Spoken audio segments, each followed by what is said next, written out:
For many of us, the daily commute includes slowing down to go by automated speed cameras. Cities across the country have used them for decades, and today nearly 200 communities have them in place. But critics say that in places like Chicago, the tickets and fines they generate disproportionately fall on Black and brown residents. Economics correspondent Paul Solman has our report. An open road in Black South Chicago. This is another example of an arterial street with terrible infrastructure that encourages people to speed.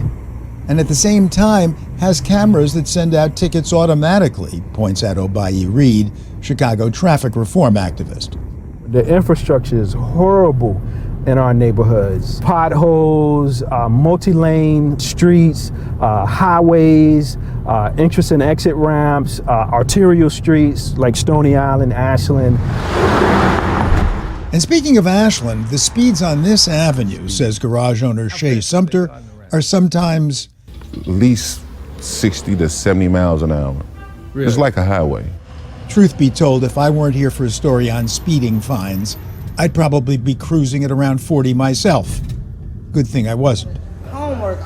Hairdresser Dyra Brooks, who runs a salon next to Shay Sumter's garage, had no such reminder. I got a speed ticket. I was going like 35, 36. In a 30-mile-an-hour zone. And then I never received any tickets in the mail. That next Friday, I had a boot on my truck. Chicago introduced automated speed cameras in 2013. The fine, $35 for going 10 miles an hour over the limit. But in 2021, the threshold was cut to 6 miles an hour over. Chicago has since raked in an extra $120 million, paid mostly, according to ProPublica, by drivers of color. The program was rolled out under the auspices that it was all about public safety. City Council member Anthony Beal represents the city's largely Black Ninth Ward. We've learned that it's not about public safety, that the entire system is about generating revenue. You're an alderman. The city does need money, right? The city does need money, but if we're going to generate revenue, it needs to be off the backs of the entire city of Chicago and not targeted towards the Black and brown communities where the people are hurting the most. I've had residents go to the grocery store. They got a ticket going to the grocery store and they got a ticket going home from the grocery store. Those are the same neighborhoods that are food deserts. Stacy Sutton has studied literally millions of tickets given in Chicago from 2016 to 2019. Who got them disproportionately? Majority Black neighborhoods or majority Latinx neighborhoods, those are the same neighborhoods that have less access to public transportation. And more tickets they can't afford. Dyra Brooks paid the first just to unboot her car. Then when I paid that, then I had to get on a payment plan for the rest of them. Because the tickets, 8 or 9 in total, had doubled in price due to late fees. I'm happy that we're talking about it because my payment plan is due tomorrow. So it reminds you. Remind me. But that's what these interviews are useful for. So well, I appreciate you. Oh, please.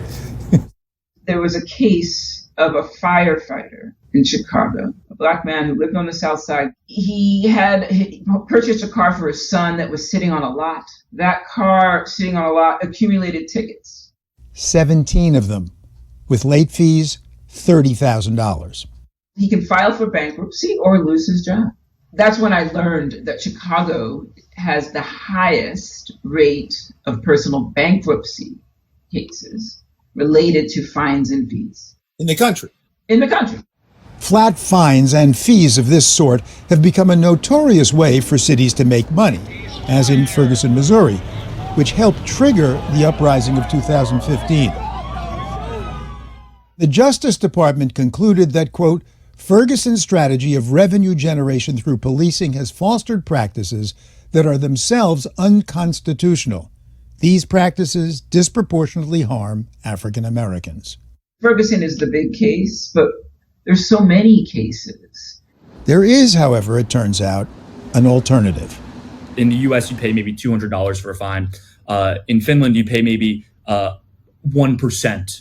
It's in direct proportion to your income. So, of your total income, says U.S.-born Helsinki journalist Matt Schilke, which, if you're wealthy NHL hockey player Rasmus Ristolainen, meant a fine of $135,000 for going 50 in a 25-mile-per-hour zone just a few years ago. This is something that's been in Finnish society for decades and probably will be for the next decades to come.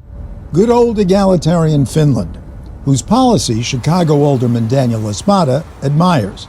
I think that's a great idea. I honestly know colleagues who are working on ordinances geared around that very idea right now in the city council. But Espada recently rejected a move to switch the speed at which tickets are issued back to 10 miles over the limit from 6. We've kept it at 6 because we know that that is more likely to keep you alive in the case of a crash. We know that at 30 miles per hour, the likelihood of a pedestrian, a cyclist, even a driver dying in that crash is about 20-30%. At 40 miles per hour, that goes up to 90% likelihood of you dying in that crash. As some of his constituents have. I've met with the fathers and mothers of 7- and 8-year-olds who were killed because of the speeds that were being driven by motorists. But, says Ashland garage owner Shay Sumter, It was 3 deaths last year.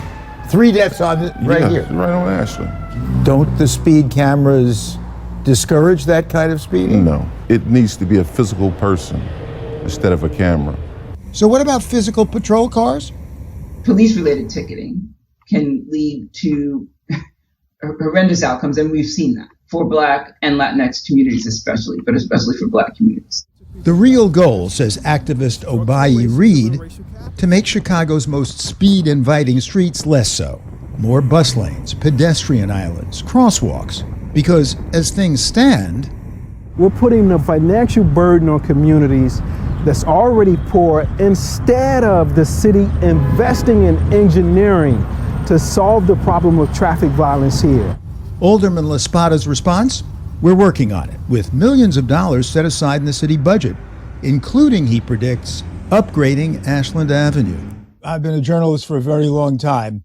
I drove down Ashland, I stood at Ashland, I watched cars go by. If I'm a betting man, I'm betting that there's no significant improvement of the infrastructure on Ashland Avenue by the time I come back to Chicago in, say, 5 years. Am I crazy?